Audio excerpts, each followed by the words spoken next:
On December 22nd, 69 AD, the reigning emperor of Rome, Vitellius, was captured and murdered on the Gemonian Stairs in Rome, proving once again how dangerous it was to be a Roman emperor.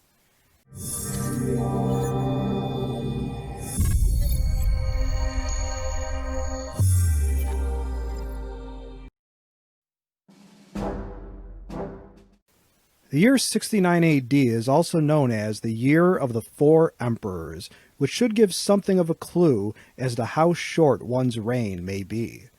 The guy that succeeded Vitellius, known as Vespasian, managed to stay on the throne for 10 years, die of natural causes, and be succeeded by his son Titus, who also died of natural causes. Unfortunately, the successor of Titus, his brother Domitian, was assassinated. In the time prior to Vitellius, Julius Caesar, although technically not actually emperor, was pretty much emperor in everything but title, and of course he came to a bad end, being stabbed multiple times by men he thought were his friends after reigning only 5 years. Upon the death of Caesar, his title of dictator was abolished. The first man to wear the title of emperor was Augustus, who reigned from 27 BC to 14 AD, and may have been poisoned to death by his wife.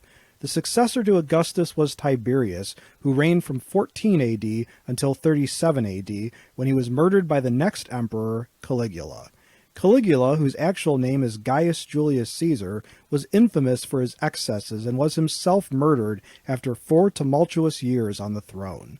Claudius then took the reins of power, only to be poisoned by his own wife in favor of her son Nero in 54 AD. Nero was apparently no gem himself, and was forced to commit suicide after a disastrous reign of 14 years, upon which he was declared a public enemy by the Senate. The Year of the Four Emperors was preceded by Galba assuming the throne in 68 AD, only to be murdered by his own bodyguards 7 months later. His successor Otho committed suicide to avoid being executed by the forces of Vitellius when Otho's forces were defeated in battle, which brings us up to Vespasian. Of course, the time before the emperors and the time after the era talked about here was not much safer for Roman emperors, and if you look up the list of the various leaders of Rome and the Roman Empire, you will find an incredibly high percentage of top dogs that met untimely ends. As far as coming to a bad end, other kings, queens, emperors, and dictators from all sorts of countries have had a miserable record of dying unnaturally as well.